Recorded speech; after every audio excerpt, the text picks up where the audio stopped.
Hello વિદ્યાર્થી મિત્રો, આજે આપણે ધોરણ 3 વિષય ઇંગ્લિશમાં યુનિટ 7 નો અભ્યાસ કરી રહ્યા છીએ. યુનિટ 7 છે વન એન્ડ મેની, એટલે કે એક અને અનેક, એકવચન અને બહુવચન. તો આગલા વિડિયોમાં આપણે એકવચન કોને કહેવાય, બહુવચન કોને કહેવાય એ બધું શીખી લીધું. અને જ્યારે ઇંગ્લિશમાં એકવચનનું બહુવચન કરવાનું કે ત્યારે કઈ રીતના તેનું બહુવચન થાય એ પણ આપણે શીખી લીધું છે. તો હવે બહુવચન કરવાના બે નિયમો હતા. પહેલું હતું કે જો આપણે જે શબ્દ આપેલો હોય એના અંતે એસ લગાવી દઈએ તો બહુવચન બની જાય. અને બીજો નિયમ શું હતો કે જે શબ્દ આપેલો હોય એના અંતે ઈ અને એસ લગાવી તો બહુવચન બની જાય. હવે તમને બધાને એ ખબર હોવી જોઈએ કે એસ ક્યારે લાગે અને ઈએસ ક્યારે લાગે. એના માટે પણ ઓલા 6 હતા, 6 અક્ષરો આપેલા હતા. ક્યાં ક્યાં હતા તો કે એસ હતો, ડબલ એસ હતા, એસએચ હતા, સીએચ, પછી એક્સ અને ઓ.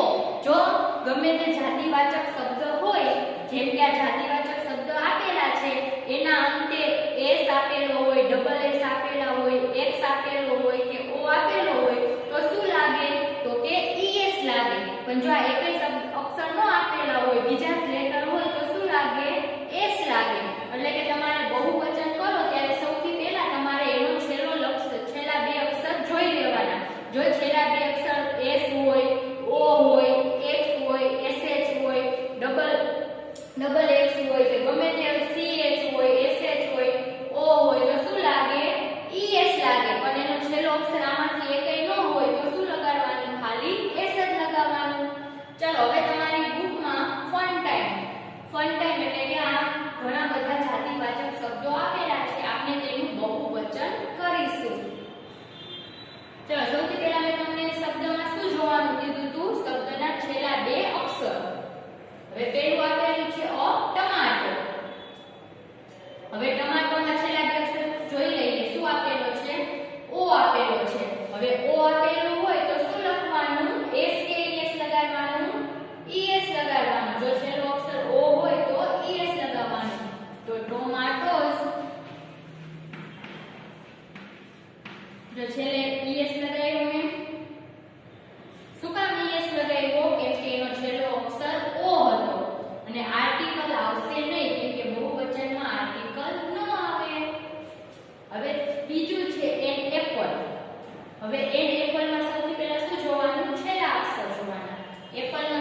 ચલો એના પછીનું છે 11.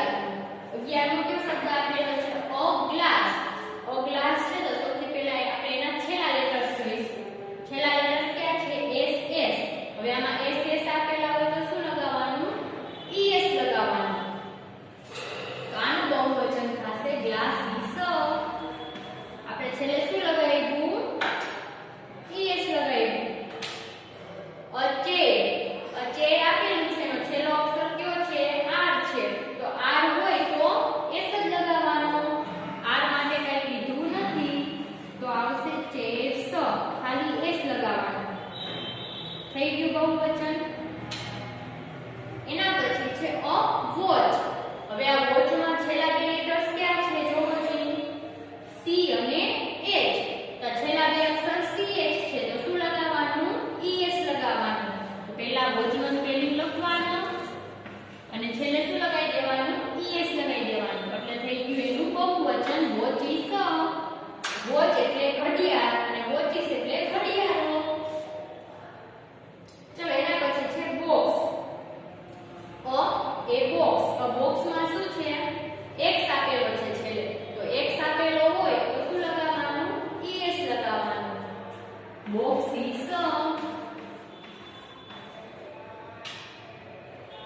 છેલ્લે ઈએસ લગાવ્યું એટલે બહુવચન બની ગયું. એના પછી છે અ કેટ.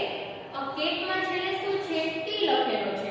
તો ટી હોય તો ઈએસ લગાવવાનું થાય નહીં. શું લગાવવાનું થાય? ખાલી એસ. કેટ્સ. ખાલી એસ લગાવી દે એટલે થઈ જાય બહુવચન. A fox. અ ફોક્સમાં છેલ્લો લેટર્સ કયો છે? એક્સ છે. હવે છેલ્લો લેટર્સ એક્સ હોય તો શું લગાવવાનું થાય? ઈએસ લગાવવાનું. ફોક્સિસ.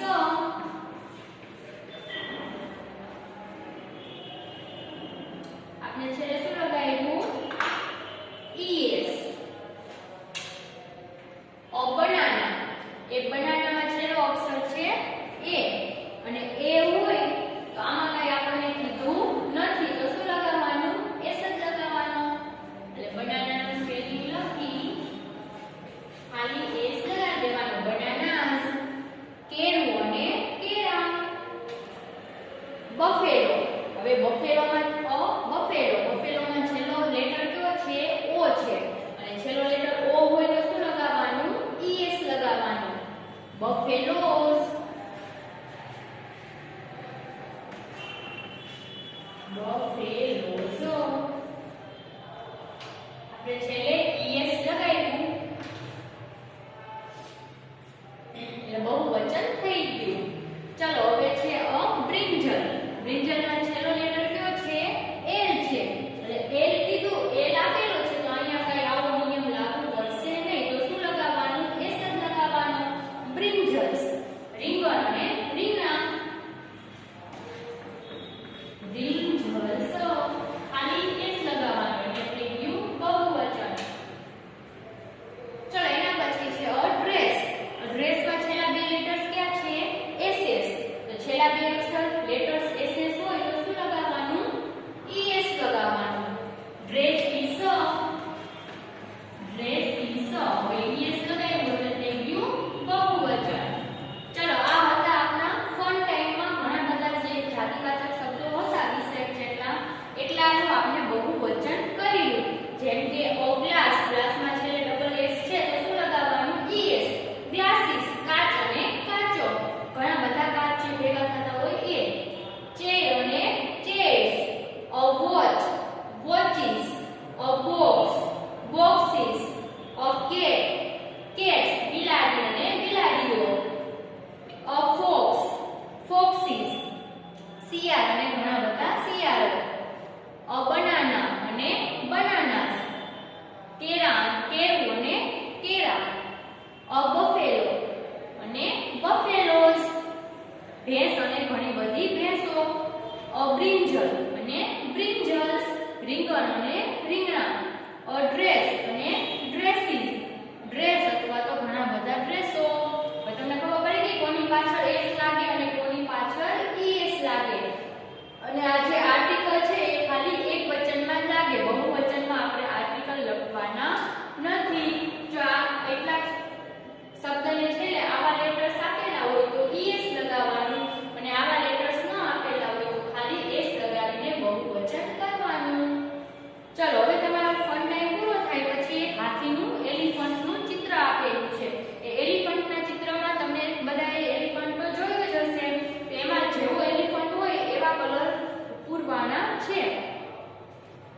ચિત્રમાં રંગ પૂરો અને કવિતા ગાઓ.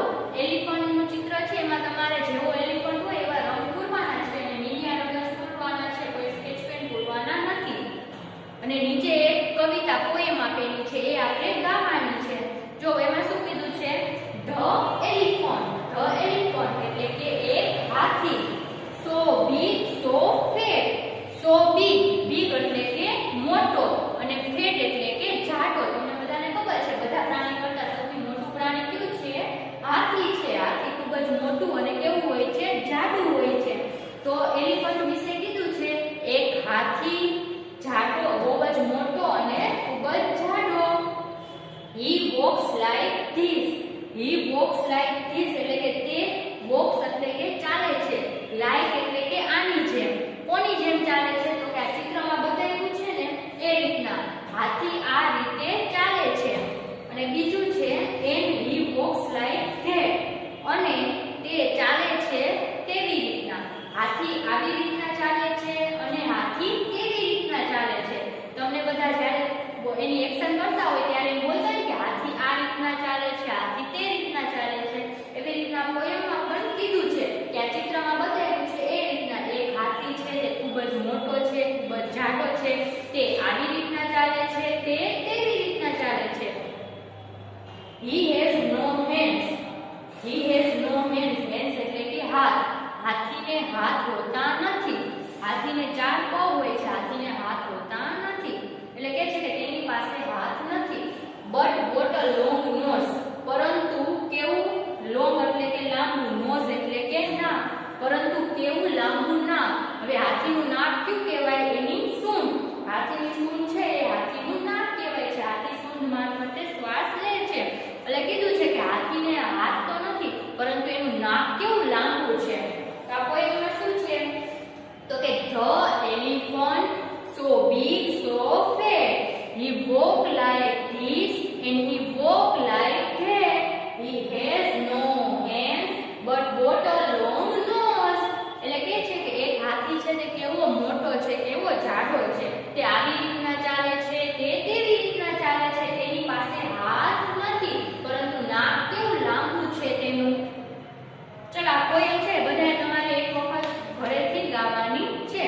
હવે આપણે આ પાઠ્યપુસ્તકમાં આપણો આ ચેપ્ટર છે વન એન્ડ મેની એ પૂરું થાય છે. હવે પાકી બુક છે એમાં ખાલી આપણે બહુવચનના શબ્દો લખાવવાના છે.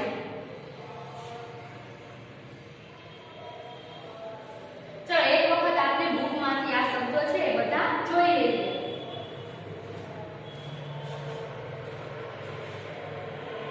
ચલો મેં તમને અત્યારે જે બોર્ડ ઉપર લખાવ્યા ને એ બધા શબ્દો આપની બુકમાં ચિત્ર તરીકે આપેલા છે, પણ ચિત્ર તો અત્યારે બોર્ડ ઉપર થઈ શકે તેમ નહોતા એટલે ખાલી આપણે બોર્ડ ઉપર રાઇટિંગ જ કર્યું. હવે આપણે ચિત્ર જોઈ અને કરીશું. ચલો પેલું ચિત્ર અમ્બ્રેલા એટલે કે છત્રીનું ચિત્ર આપેલું છે. એક છત્રી છે એટલે કે આ એક વચન છે, પણ અહીંયા તો 3 છત્રી છે, એક કરતા વધારે એટલે આનું શું કરવાનું? બહુવચન. હવે અમ્બ્રેલામાં છેલ્લો લેટર જોવો જ એ છે, તો છેલ્લો લેટર એ હોય તો આપણે કાંઈ કરવાનું થતું નથી, આપણે ખાલી એસ જ લગાવવાનો. અમ્બ્રેલાઝ. હવે છે ટોમાટો. ટોમાટો એક છે એટલે કે એક વચન છે. હવે અહીંયા 4 ટોમાટો આપેલા છે બહુવચનના, તો આ ટોમાટોમાં છેલ્લો લેટર જોવો જ ઓ આપેલો છે. હવે છેલ્લો લેટર ઓ હોય તો શું લગાવવાનું થાય? ઈએસ લગાવવાનું. ટોમાટોઝ. ટમેટું અને ટમેટા. An apple. એક એપલ એક વચનનું છે, અહીંયા તો 6 એપલ આપેલા છે, તો આપણે એનું બહુવચન કરવા માટે શું લગાવશી? એસ લગાવશે, કેમ કે અહીંયા છેલ્લે ઈ આપેલો છે એટલે ઈએસ લાગે નહીં, ખાલી એસ જ લાગે. એપલ્સ. અડીસ. ડીશ આપેલું છે, અહીંયા એક વચન છે, અહીંયા બહુવચન, અહીંયા 3 ડીશ આપેલી છે, તો છેલ્લે શું લાગશે? છેલ્લો લેટર એસ ને એચ છે, તો એસ એચ હોય તો શું લાગે? ઈએસ લાગે. ડીસીઝ.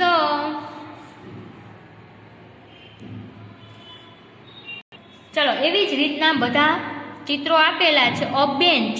અ બેન્ચનું બહુવચન, 2 બેન્ચો છે તો સીએચ આપેલો છે તો શું લાગે? ઈએસ લાગે. બેન્ચીસ. અ કાઇટ, કાઇટનું બહુવચન છેલ્લે ઈ છે તો ખાલી એસ જ લાગશે, કાઇટ્સ. અ બુક, અ બુકમાં છેલ્લે કે છે તો ખાલી એસ જ લાગશે, બુક્સ. અ બસ, બસનું બહુવચન બસીસ. હવે બસમાં છેલ્લે ઈએસ લાગશે કેમ કે એનો છેલ્લો લેટર એસ છે, બસ અને બસો. અ પોટાટો, પોટાટો એટલે કે બટેટું. હવે બટેટું છે, અહીંયા ઘણા બધા બટેટા છે પણ છેલ્લો લેટર કયો છે? ઓ છે, તો શું લાગશે? ઈએસ લાગશે, પોટાટોઝ. પછી છે મેંગો, મેંગોમાં છેલ્લો લેટર છે ઓ, તો આમાં શું લાગશે? ઈએસ લાગશે, મેંગોઝ. કેરી અને કેરીઓ. અ ટ્રી, ટ્રીનો છેલ્લો લેટર ઈ છે એટલે ખાલી એસ જ લાગશે, ટ્રીઝ. ઝાડ અને ઘણા બધા ઝાડ, વૃક્ષ અને વૃક્ષો. અ ગ્લાસ, ગ્લાસમાં છેલ્લા લેટર ક્યાં છે? એસએસ છે, તો શું લાગશે? ઈએસ લાગશે, ગ્લાસીસ. ગ્લાસ અને ઘણા બધા ગ્લાસો. અ ચેર, અ ચેરમાં છેલ્લો અક્ષર આર છે તો ખાલી એસ જ લાગશે, ચેર્સ. ખુરશી અને ખુરશીઓ. અ વોચ, અ વોચમાં છેલ્લો લેટર સીએચ છે તો શું લાગશે? ઈએસ લાગશે, વોચીસ. ઘડિયાળ અને ઘડિયાળો. અ બોક્સ, બોક્સમાં છેલ્લો લેટર એક્સ છે તો ઈએસ લાગશે, બોક્સીસ. ખોખું અને ઘણા બધા ખોખા.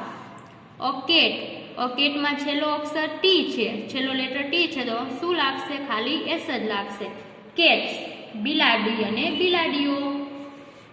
અ ફોક્સ, ફોક્સમાં છેલ્લો લેટર એક્સ છે તો ઈએસ લાગશે, ફોક્સીસ. શિયાળ અને ઘણા બધા શિયાળો. અ બનાના, બનાનામાં છેલ્લો લેટર એ છે તો ખાલી એસ જ લાગશે, બનાનાઝ. કેરું અને કેરાઓ. અ બફેલો, બફેલોમાં છેલ્લો લેટર ઓ છે તો ઈએસ લાગશે, બફેલોઝ. ભેંસ અને ઘણી બધી ભેંસો. બ્રિંજલ, અ બ્રિંજલમાં છેલ્લો લેટર એલ છે તો ખાલી એસ જ લાગશે, બ્રિંજલ્સ. રીંગણ અને રીંગણા. અ ડ્રેસ, અ ડ્રેસમાં છેલ્લા લેટર એસએસ છે તો ઈએસ લાગશે, ડ્રેસીસ. ડ્રેસ અને ઘણા બધા ડ્રેસો. અને આ એલિફન્ટનું ચિત્ર છે એમાં તમારે એલિફન્ટ જેવા રંગનો હોય એવો રંગ પૂરવાનો છે. અને નીચે પોએમ આપેલી છે તો હમણાં આપણે ગાઈતી કે the elephant so big so fat, he walked like this and he walked like that, he has no hands but what a long nose. આ પોએમ હમણાં આપણે ગાઈતી કે ધ એલિફન્ટ એટલે કે એક હાથી, સો બિગ સો ફેટ એટલે કે ખૂબ જ મોટો અને ખૂબ જ જાડો, હી વોક્સ લાઈક ધીસ તે આવી રીતના ચાલે છે, and he walks like that તે તેવી રીતના ચાલે છે, હી હેઝ નો હેન્ડ્સ તેની પાસે હાથ નથી, but what a long nose પરંતુ કેવું લાંબુ નાક છે એટલે કે કેવી લાંબી સૂંઢ છે. તો ચલો આપણે આ પાપુમાંથી આ ચેપ્ટર પૂરું થાય છે, યુનિટ 7 પૂરો થાય છે. હવે આપણે ખાલી પાકી બુકમાં છે એ આ યુનિટ લખીશું. Thank you.